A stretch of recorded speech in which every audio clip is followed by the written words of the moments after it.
I grew up in Wilmington, on the north side, right? Concord Avenue, between Washington and Jefferson Street, right by the statue. And when I was born, I was premature. My grandmother's about this tall. She raised me. She's about this tall. And she'd always say, man, you were this small when you were born. And, well, you can see there's nothing premature about me now. My wife, I'm just telling my brother, my wife can cook. So, praise the Lord, all the premature stuff is gone.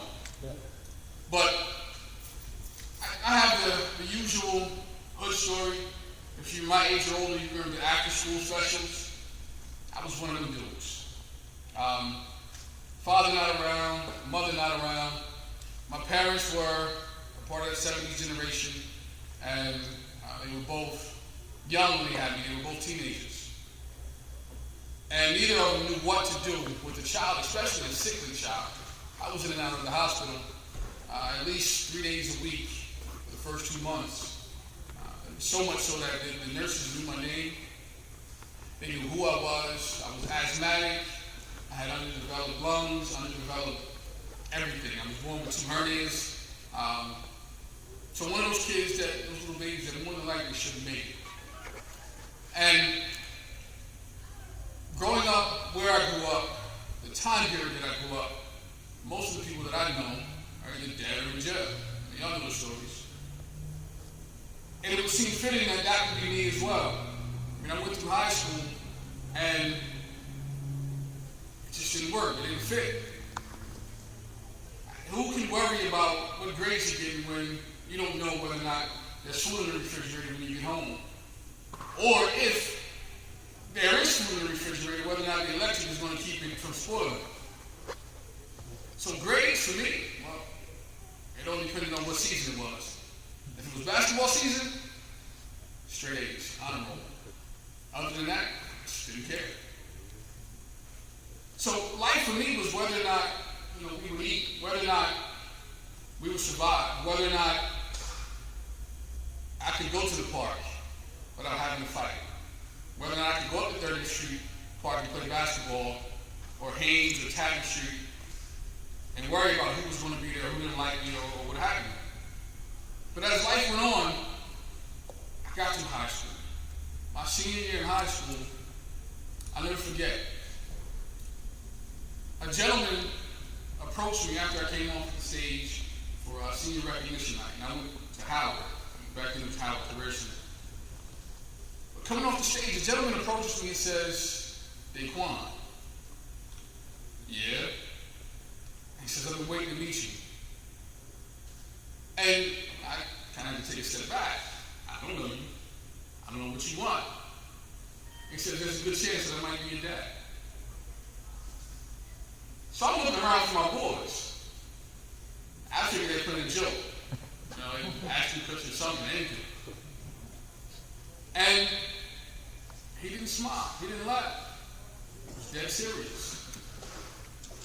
So I looked next to him, and the young lady standing next to him, I was in school with her every single day from Kingswood all the way to Howard.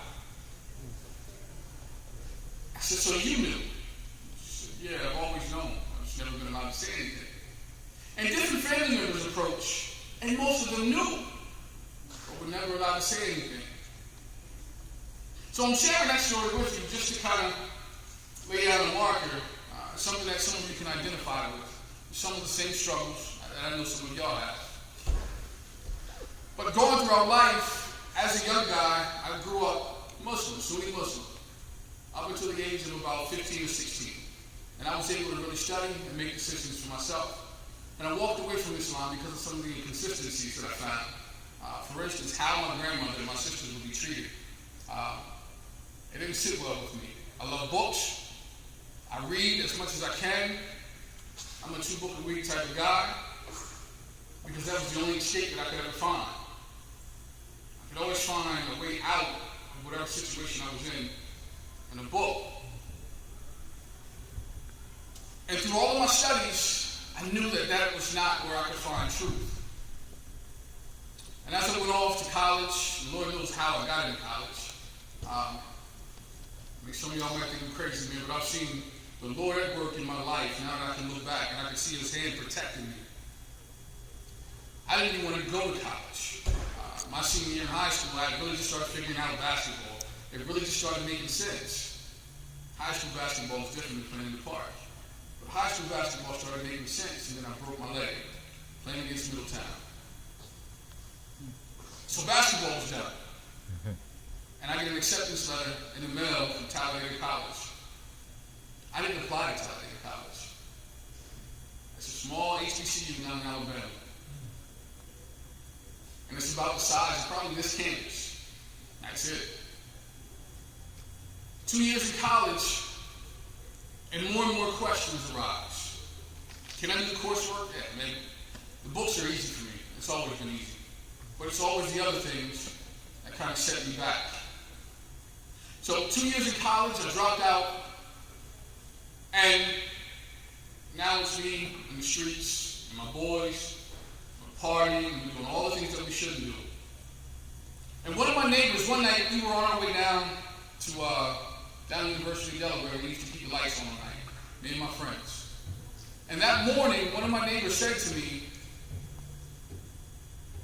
"When you die, where are you going to go?" I just kind of looked at him and said, "Yeah, okay, have a good day." He said, "No, seriously. There are two things that are guaranteed. Death, and then when your eyes close here, they open somewhere else. Where your eyes going to open?" And I kind of brushed him off. But all day, that question had been lingering. And it stayed with me all day. And that night, when we came back from playing basketball, it had to be about 2 o'clock in the morning. And some friends of mine were sitting on the porch. And if you know the area, there's nothing to do at 2 o'clock in the morning on 23rd Street in Wilmington, right by the statue. And my remark to them was, "Yo, I'll be right back." Let me run in and take a shower. And as soon as I get to the top of my steps, I hear what sounds like somebody dragging a ladder down a flight of steps. And two big booms. And I run outside, and my neighbor, a friend of mine, is laying on my porch dead. And his blood is literally going down the steps. And he takes 2 blinks and takes a deep breath. And it's over. And the only thing that played through my mind is there are 2 guarantees in life. 1, that you will die. 2, that your eyes will open somewhere else. Where were your eyes open? And for me, it was surreal because, well, it's a matter of seconds, and I was on the porch with it. I just walked in the house. And the house ain't that big in Wilmington. So that morning, after all the fanfare was over with, the police are gone, the ambulance are gone, the sun was just coming up, and I knocked on my neighbor's door. And I said, "Tell me more about this Jesus. Tell me more about what happens when my eyes close here." And what he said to me was that the very moment your eyes close, if indeed your life is found in Jesus Christ and his Spirit resides in you, your eyes open in front of God. And if not, it was my next question. I said, well, hell is hot, and eternity is a very long time. And that moment, my life changed. Because all the questions now seem to make sense. Now I know why I'm asking these questions. Now I know what these answers mean. And Jesus became so real to me at that very moment. And I knew that not only had my life changed, but my eternal destiny had changed. So you guys are hearing the gospel over and over and over again. That's great. But the unfortunate thing about it is that you have to do something with it. What are you going to do with it? And I know some of y'all are just to play basketball. I get that. I was that dude at one time. I get that. But my question for you, each and every last one of you, is the same question that was posed to me. What happens when your life stops here? And you can say, I know that Jesus stuff, man, that's not for me. Well, yes it is. Yes it is, because you're here right now. And the question is directed to you, to each one of you. Now that you've heard, what are you going to do with it? Jesus Christ is Lord, and there's a guarantee that he's coming back. You don't believe him? Try it. Take him at his word. He says, seek me, and you will find. Knock, and the door will be open. Try it. And if indeed you know him as Lord and Savior, and you're not living for him, today is the day. Today is the day that you start living for him. So, I spend all day teaching the Bible. My life has changed dramatically. I'm married. In July, it'll be 13 years I'm married. I have 3 kids. I'm a Bible teacher at Red Lion Christian Academy. I've taught Bible for the past maybe 10 or 15 years or so at a couple of different schools. I'm planning a church. I mean, life is much better than I thought it would ever be. And I'm not saying that can happen or will happen to you. That's not the promise that I made. It's not the promise that God makes. But what promise he does make to us is that life from here on out can now have a purpose. That it can have a meaning. That you're not living just to go play basketball. You're not living just to go to work. But you're living because he lives. And that when life ends here, you are promised to enjoy him forever. And no other belief system makes that claim. Every other belief system says you can go and when you die here, you can enjoy yourself forever. But God says, if indeed Christ is your Lord and Savior and his Spirit resides in you, when life ends here, you can enjoy him forever. There's nothing better than that. See, what we find here in trying to fulfill the needs of our flesh and looking to enjoy ourselves on earth, all we find is misery. That's it. You can go get a better job. You can make $30,000 more, but yet you're $30,000 richer in your misery. Money doesn't change that. My brothers, you can find the best looking woman ever. Well, for my sisters that are here, I'm sorry in advance. She's still a woman. She's still going to complain. She's still going to nag. And we're recording this, so my wife might see this. But it is what it is. I can get away with that because I gave her props and said she can cook now. And she's beautiful and trying to make up. So, but life is life. Life will always give you what it has given you. But a relationship with Jesus Christ, it changes the meaning of life. You now have something to live for. So that's what I'm going to leave you with. Can I pray for you guys? 7 days a week. Yep. Lord, I thank you for this time and this opportunity to tell how good you have been to me.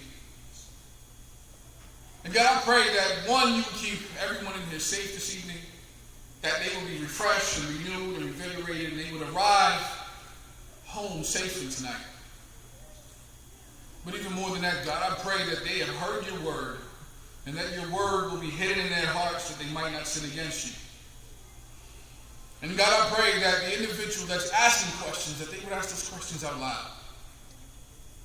That they would pose those questions to someone that can give them your word, that they can receive answers from the book of life. So God, I pray that my name, my face, my stature, everything about me would be forgotten, but you would be remembered forever. I pray these things in Christ's holy name. Amen. Amen.